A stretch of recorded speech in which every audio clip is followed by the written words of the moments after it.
Magandang araw po sa lahat. Ako po si Patient 2 sa bayan ng Asinggan, Pangasinan. Ako po ay magsasalita para klaruhin ang mga aligasyon patungkol sa akin.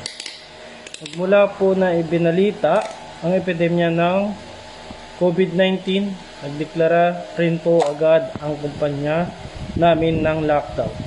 March 13 hanggang April 30 ay na-lockdown na po kami sa loob ng kumpanya.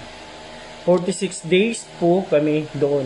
At April 30, nang makauwi ako, 5 kaming pasahero na nakasakay sa loob ng company vehicle. Pang-anim ang driver. Habang mahigpit na pinapatupad sa loob ng sasakyan ang social distancing, kaya magkakahiwalay po kami. Door to door na nahihatid ang aking mga kasama ng mga taga Bulacan. Kaya mula Bulacan ay mag-isa ko na lang na pasahero at dumiretso na po ako sa Dilan Paurido, Ordaneta City. Bumaba ako doon upang kunin ang modem para sa work from home setup na kailangan para sa aking trabaho. Binaba lang nila ang modem sa tabi ng kalsada na akin na may pinulot. Kaya wala akong nakasalamuha na kahit sino sa Dilan Paurido. Ultimo nanay ko, hindi ko nakausap. Wala pa 5 minuto ay dumating na ang isang pang company vehicle na maghatid sa akin sa Asinggan. Dadaan po sana ako sa Dupak, Barangay Hall para mag-report na ako ay galing sa NCR. Ngunit napakadaming tao dahil kasagsagan ng pamamahagi ng ayuda noon.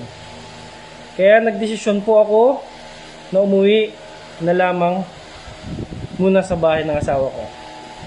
Kinabukasan, May 1, pumunta ako ng Barangay Hall at pumirma ng declaration na galing ako ng NCR. Nakausap ko po ang isang barangay official doon. Pagkatapos kong pumirma ang dokumento na wala pa 5 minuto ay umuwi na po ako. May 2 hanggang May 5, nagtatrabaho ako sa bahay ng 1 p.m. to 10 p.m. ng gabi. May 6, nang tinawag ako sa Barangay Hall para interviewin at sabihan na dumalo sa mass testing ng isang RH nurse.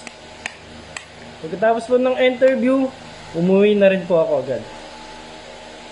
May 7, mga bandang 12:30 p.m., sinundo ako ng isang barangay official papunta sa Barangay Hall. Pagdating doon ay hinatid naman ako sa plaza ng Asinggan para sa mass testing. Pagkatapos ng mass testing, ilang sandali lang ay dumating naman ang sumundo sa akin na barangay patrol para hatid ako pauwi sa bahay namin. May 8 to 13 ay nasa bahay lang ako at nagtatrabaho. May 13 nang matanggap namin ang masamang balita na ako nga po ay nag-positive sa COVID. Lahat kami ay nagulat dahil noong March 13 na lockdown kami sa loob ng kumpanya hanggang noon, araw na natanggap namin ang balita, ay wala naman po akong kakaibang naramdaman. Meron din po akong medical certificate at katunayan mula sa kumpanya na hindi kami lumabas at hindi rin sila nagpapasok ng ibang tao. Mula noong March 13 hanggang April 30. Kaya hindi rin naman po namin inaasahan na magpa-positive ako sa COVID-19.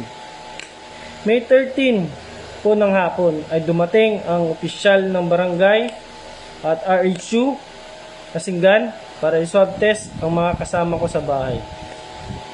At sinabihan din ako na mag-home quarantine mula nang malaman nga na nag-positive po ako. Naka-isolate naman ako sa isang kwarto. May 17 naman ay dumating ang isa pang masamang balita na isa sa mga kasama ko sa bahay ay nag-positive din umano sa COVID-19. Samantalang siya nakaramdam ng kahit anumang sintomas mula noong dumating ako sa Dupak. Hindi rin naman po siya lumabas ng bahay mula noong nagsuspinde na sila ng klase sa eskwelahan. Gayon pa man, nagpapasalamat kami sa Diyos dahil noong May 19, nabalitaan na man namin na maliban sa aming dalawa ay negative na po lahat ng ibang kasama namin sa bahay. Mga bandang 3 p.m. pareho araw, minabuti na po ng ating lokal na pamalaan na ilipat kami sa San Carlos para magpagaling. Ayan lang po lahat ng aking naging aktibidad mula nang dumating ako sa Dupak. Kaya sa mga nagsasabing dumalo ako ng birthday party, nakipag-inuman, namasyal sa Ariston at Karusukan, ay wala pong katotohanan. Nasa bahay lang po ako dahil may trabaho po ako. Hindi rin po ako pumunta sa barangay Kamanang, Urdaneta City, gayang na nasaad sa balita. Sa 20 houses na sinabi nila na pinuntahan ko, hindi rin po totoo yun. Nagpapasalamat na lang po ako sa butihing mayor natin, sa kapitan ng Dupak, sa mga frontliners, sa pamilya ko, sa mga kaibigan ko na laging gumagabay sa akin. Nagpapagaling na po kaming dalawa at ngayon po ay 9 days namin. Yun lang po. Lahat po ng sinabi ko ay totoo. Maraming salamat po.